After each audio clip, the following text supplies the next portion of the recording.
The rain was coming down in sheets as I drove home, the wipers of my old Volvo struggling to keep up.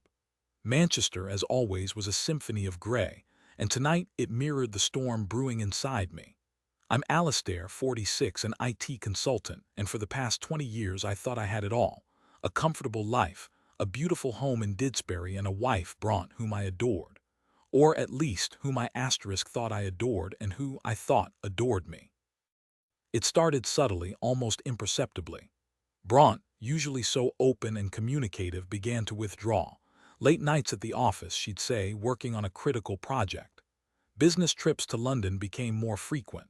Her phone, once left carelessly on the kitchen counter, was now always glued to her hand, screen down, notifications silenced. I tried to dismiss it, attributing it to the pressures of her job as a marketing director.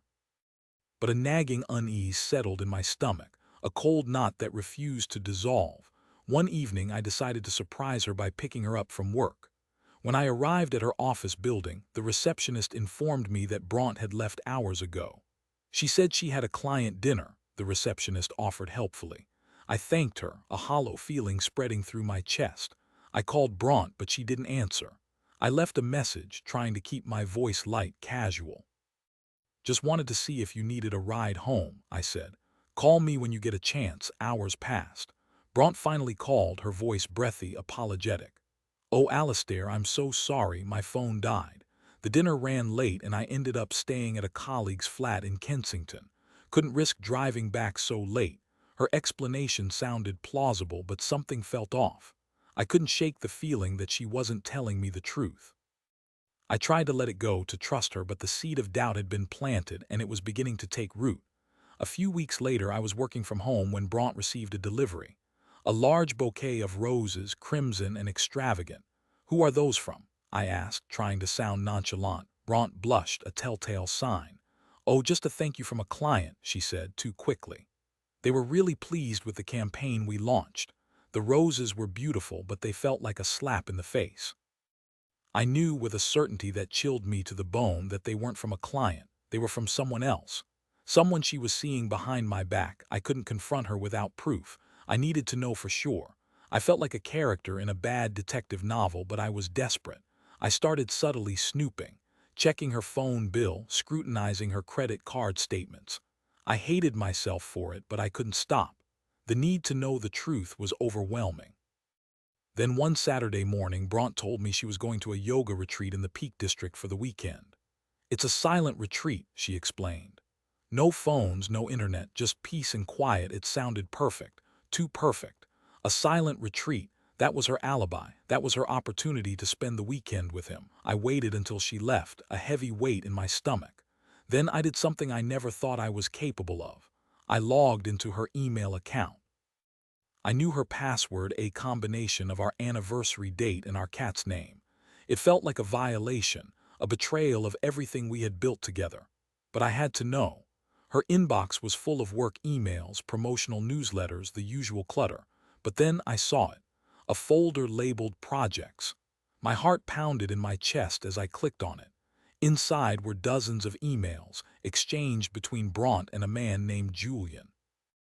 The emails started innocently enough, discussing work projects, but as I scrolled through them, the tone changed. The emails became more personal, more intimate. Flirty jokes, shared secrets, late-night confessions, and then the explicit messages. Words of longing, desire, and promises of stolen moments. I read through them, my hands shaking, my vision blurring with tears. The emails detailed their affair, their secret rendezvous, their passionate encounters. They had been seeing each other for months, meeting in hotels, in restaurants, in his flat in London. They had built a whole secret world right under my nose. The final email was a confirmation for a weekend getaway at a secluded cottage in the Lake District. Can't wait to escape with you, Julian wrote. Just you and me, surrounded by mountains and lakes. It will be our little paradise. My blood ran cold. The Lake District, not the Peak District. She had lied to me. She was with him right now, laughing, loving, living a life that was supposed to be mine. The rage that surged through me was unlike anything I had ever experienced. I wanted to scream, to break things, to inflict pain. But beneath the anger there was a deep, aching sadness. The woman I loved, the woman I had built my life with, had betrayed me in the most profound way imaginable. I spent the rest of the day in a daze, pacing around the house, replaying the emails in my mind. I couldn't eat, I couldn't sleep. I felt like I was living in a nightmare, a twisted version of my own reality. That evening I made a decision. I wasn't going to confront her. I wasn't going to beg her to stay. I wasn't going to give her the satisfaction of seeing me crumble. I was going to disappear. I started making preparations. I contacted a lawyer, filed for divorce, and emptied our joint bank account. I gathered my important documents, packed a suitcase, and booked a one-way flight to Barcelona. I wanted to escape, to start over, to build a new life far away from Bront and her lies. Before I left, I wrote her a letter. I didn't accuse her, I didn't berate her, I didn't even express my anger. I simply told her that I knew about the affair, that I was leaving, and that I wished her well. I left the letter on the kitchen table, a final, silent goodbye. I drove to the airport, the rain still falling, the city lights blurring in the distance.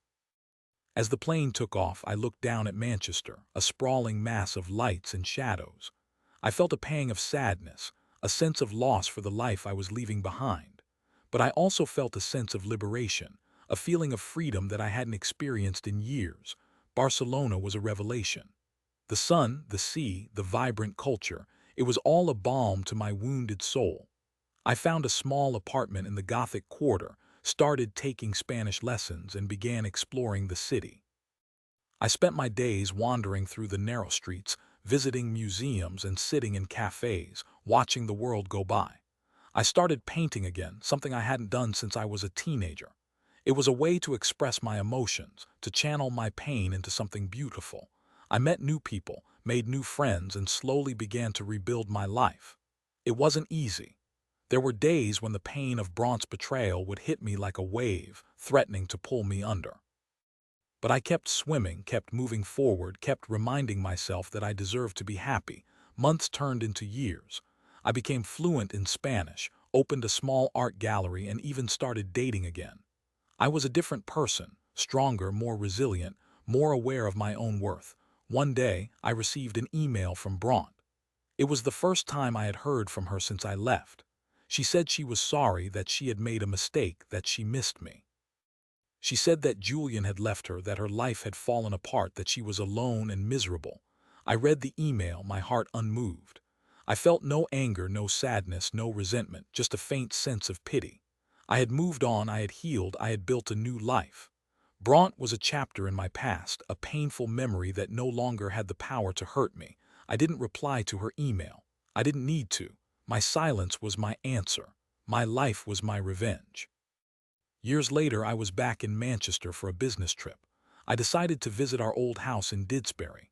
It looked smaller than I remembered, the garden overgrown, the paint peeling. A young couple was moving in, their faces bright with excitement. As I stood there watching them unload their belongings, I saw Bront walking down the street. She looked older, tired, her face etched with lines of regret. She saw me too, and her eyes widened in surprise. We stood there for a moment, staring at each other, the silence thick with unspoken words. Then she turned and walked away, disappearing into the crowd. I watched her go, a strange mix of emotions swirling inside me. Sadness, pity, but also a sense of closure. I had survived, I had thrived, I had found happiness again. And in the end, that was all that mattered. I turned and walked in the opposite direction, towards the city center, towards my new life. The rain had stopped, the sun was shining, and the future stretched before me, bright and full of possibilities. I learned a valuable lesson. Betrayal hurts, but it doesn't have to define you. You can rise from the ashes, you can rebuild your life, you can find happiness again. And sometimes the best revenge is simply living well.